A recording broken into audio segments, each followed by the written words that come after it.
Ողջույն, այսօր Save the Children կազմակերպությունը ներկայացրեց միավորվենք հանուն երեխաների փրկենք ապական ծրագրի արդյունքները։ Ծրագիրը իրականացվել է 2009 թվականի նոյեմբերից մինչև 2012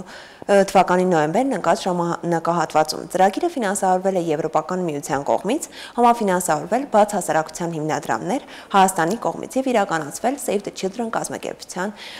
ջանքերով։ Զրուցում ենք ծրագրի ղեկավար Աննա Հարությունյանի հետ, ծրագրի հիմնական ձեռքբերումների, արդյունքների եւ ծրագրի ընթացքի մասին։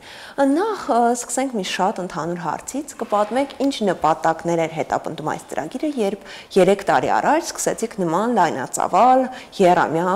ծրագիր։ Ծրագիրը երբ մենք նախաձեռնեցինք, ծրագրի առաջարկը գրելիս, մեր կարճ ուսումնասիրությունները ցույց տվեցին, որ Հայաստանում մինչև այդ պահը կանխարգելման, բռնության երևույթի վերաբերյալ որևէ շարժում, որևէ ծրագիր չէր իրականացվել, իսկ Հայաստանը բացառություն չէ աշխարհի այն երկրների շարքում, որտեղ տարածում է գտած երեխայի դեմ բռնությունը։ Ուստի մենք գտանք, որպես կազմակերպություն, որը երկարատև փորձ ունի երեխաների հետ աշխատելու, մենք գտանք, որ մեր առաքելությունն է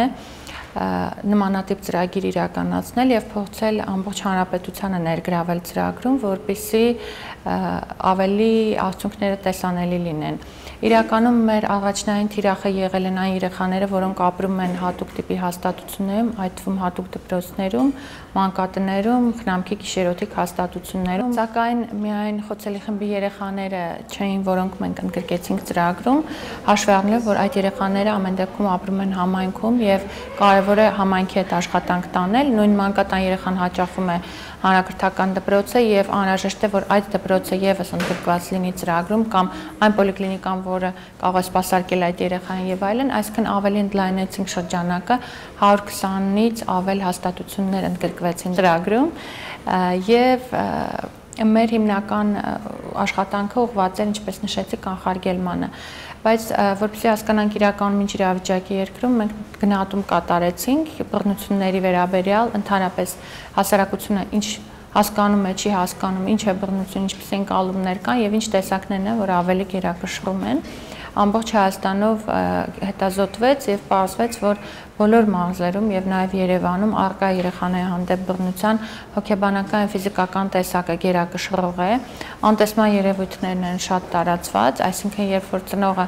կանխամտածված չի բավարարում երեխայի կարիքները կամ ուղղակի չի հասկանում, որ դա իր պարտավորությունն է երեխայի տարատեսակ կարիքները բավարարել, այդտեղ գիտելիքի, կրթության, հմտությունների, սոցիալական հմտությունների պակասն է եւ ծնողավարության չիմացությունն է դրա հիմքում ընկած։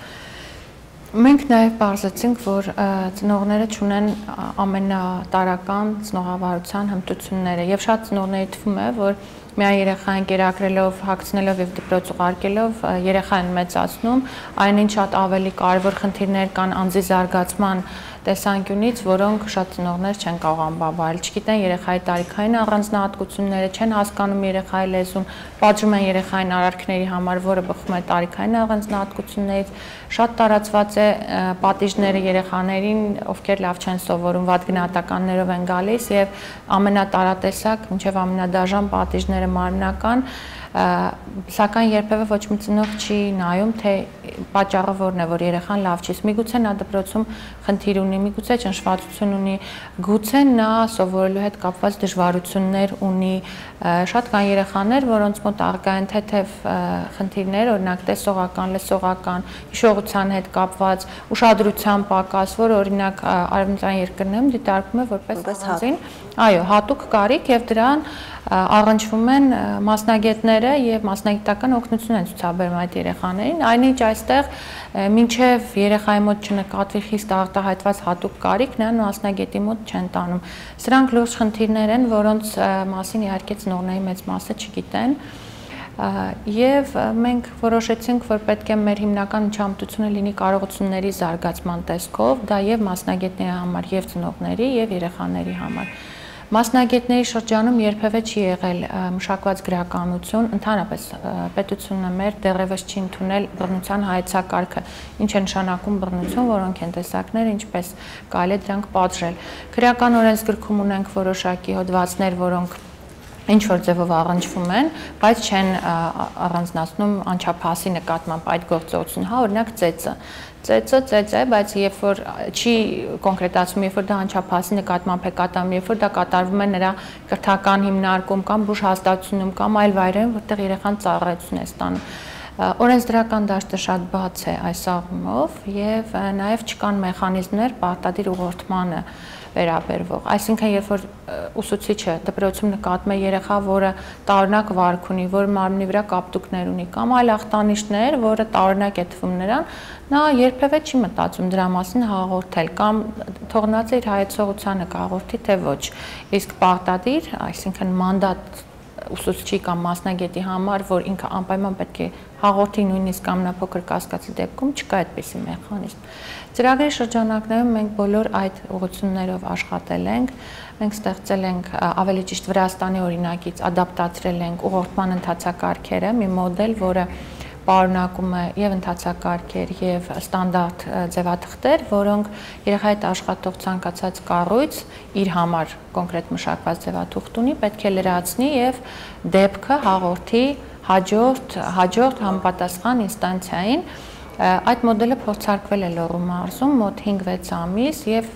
ճիշտ է քիչ թվով հաստատություններ էին ընդգրկված, բայց 18 դեպք 5 ամսվա մեջ ուղղորդվեց, ինչը նշանակում է, որ դեպքեր շատ կան, կարիքը շատ կա եւ ահա ծրագրի ավարտին մենք մոդելը կհանձնենք մեր գործընկեր 6 նախարարություններին հետագա կիրառման համար եւ արդեն մեզ ասացին, որ 12-16 թվականի ծրագրում երեխաների պաշտպանության ազգային ծրագրում ուղղորդման ընթացակարգերը ներառվել են որպես պարտադիր միջոցառում, ինչը նշանակում է, որ կառավարությունը եւս հետաքրքրություն ունի։ Ծրագրի իրականացման ընթացքում որոնք էին հիմնական խոչընդոտները։ Ենթադրում եմ, որ մի շարք դեպքերում, երբ աշխատում եք ծնողների հետ, համայնքային ինչ-որ կենտրոնների հետ, կար այդ մերժողական վերաբերմունքը, որ ոչ, մեր համայնքում նման խնդիր չկա, մենք չունենք բռնության դեպքեր, մենք լավ ենք վերաբերվում մեր երեխաները ապահով են, անվնաս միջավայրում են։ Այո, հիմնական դեպքերում եղել է մերժողականություն եւ ոչ միայն ծնողների, այլև երեխաների հետ աշխատող մասնագետների կողմից, մանկավարժների, բժիշկների, որովհետեւ մարդիկ երևույթները չեն ընկալել որպես բռնություն։ Այսինքն այն, ինչ արևմտյան երկրներում հստակ սահմանում ունի որպես բռնություն, դա մեզ մոտ ընկալվում է որպես երեխայի դաստիարակություն։ Դրա համար եղել է մերժողականություն։ Ծրագրի շրջանակներում ինչպես եք սահմանել բռնությունը եւ որտեղից եք վերցրել այդ սահմանումը եվրոպական տարածաշրջանից, թե միգուցե ՄԱԿ-ի որևիցե զեկույցից։ Մենք ճիշտն ասած օգտվել ենք Առողջապահության միջազգային կազմակերպության սահմանումից, որը ասում է, որ ցանկացած արարք, որը երեխային պատճառում է ֆիզիկական կամ հոգեկան ցավ, որը նրա մոտ առաջացնում է ինչ-որ շեղումներ, խանգարումներ, նրա զարգացման վրա է ազդում, կրթության, ընդհանրապես սոցիալիզացման, այսինքն երեխայի վրա որևէ ազդեցություն է ունենում, ցանկացած տիպի դաժանություն, բոլորը բռնության տեսակներ են։ Պետք է ասեմ հետաքրքրական մի փաստ, որ նույն համաշխարհային առողջության համաշխարհային կազմակերպությունը նաև գերհոգացությունն է սահմանում որպես բռնության տեսակ, այսինքն դա շատ մեծ տարածում ունի Հայաստանում եւ երևի գիտեք, որ ծնողների մեծ մասը երեխայի չափահաս դառնալուց հետո, ընտանիք կազմելուց հետո եւ մինչեւ իրենց կյանքի վերջը փորձում են ուղղորդել երեխային, որ գերհոգացություն է դա եւ դա էլ չի թույլ տալիս մարդուն ամբողջապես զարգանալու, լիարժեք դառնալու որպես անհատ։ Որ օղակներում են մեր երեխաները ենթարկվում բռնության։ Առավել շատ։ Բոլոր։ Ես ասեմ, որ ընտանեկան բռնությունները շատ մեծ տոկոս են կազմում եւ դա արդյունք է, ինչպես մենք դիտարկում ենք, շատ ալկոհոլի եւ թմրանյութերի օգտագործման,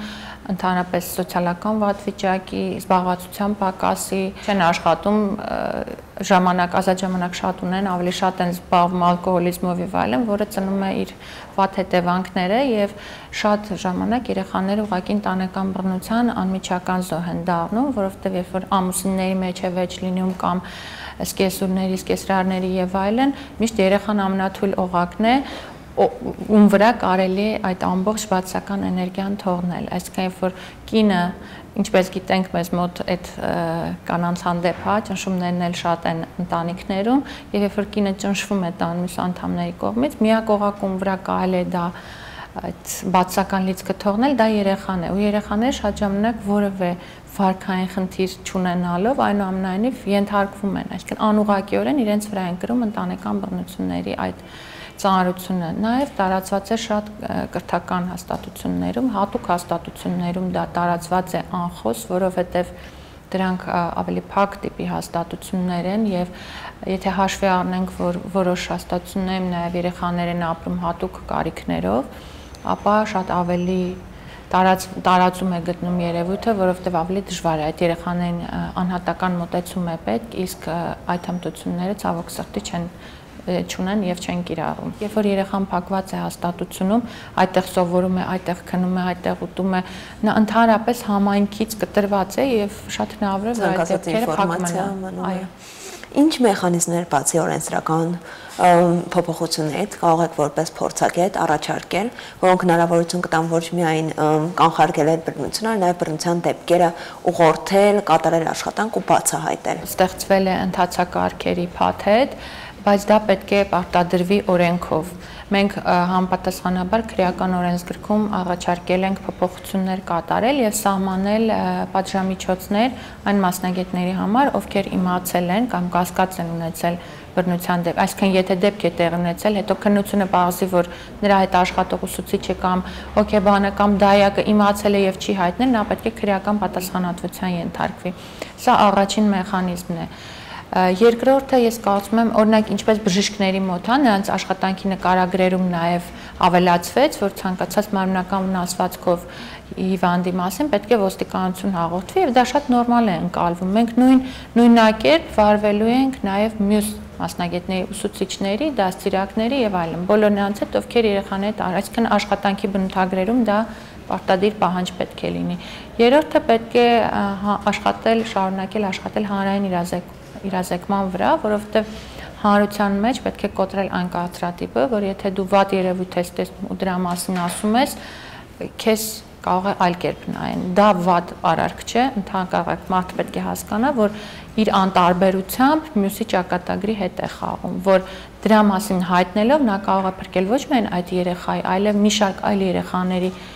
ապագան կամ ճակատագիրը, եթե ժամանակին դրա մասին հայտնի, եթե միջամտի, մեր կոչն է հասարակությանը, որ անտարբեր չլինեն ցանկացած բռնության, կապ չունի, դա ընտանիքում է, դպրոցում է, երեխան ճիշտ է, ծնողներն են երեխային ունենում եւ մեծացնում, բայց երեխան ծնողի սեփականությունը չէ, ապրանք չէ, որ ինչպես ուզեն, այնպես վարվեն։ Նա հասարակության մասնիկ է եւ հասարակությունը պարտավոր է adekvat վերաբերմունք ունենալ իր մասնիկի նկատմամբ։ Կասեք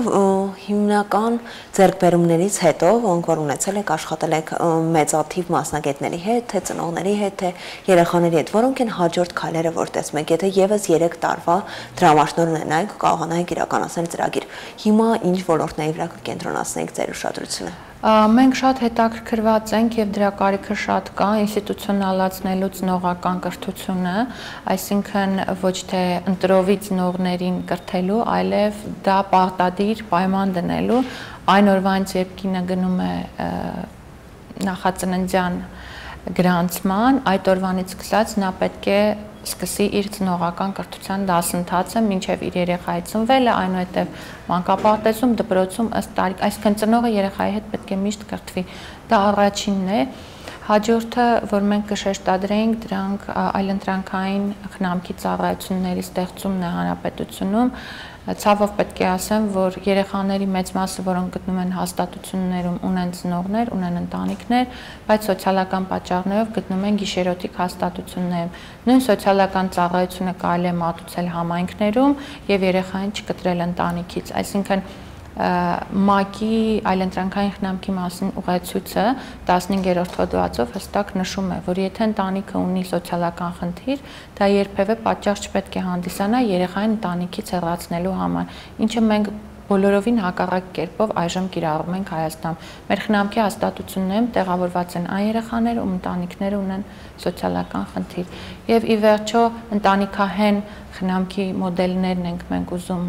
խրախուսել Հայաստանում։ Դուք գիտեք երևի, որ 20 խնամատար ընտանիքի փորձարկման ծրագիր է իրականացվել եւ մենք մեր հետագա ջանքերը եւ ռեսուրսները ներկդնենք, որպեսզի խնամատարությունը զարգանա եւ նաեւ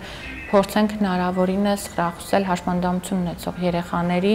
ընտանեկան միջավայրում դաստիարակությունը։ Շնորհակալություն հետաքրքիր զրույցի համար։ Շարունակեք հետևել Սիրինեթի աշխատանքներին։ Հաջողություն։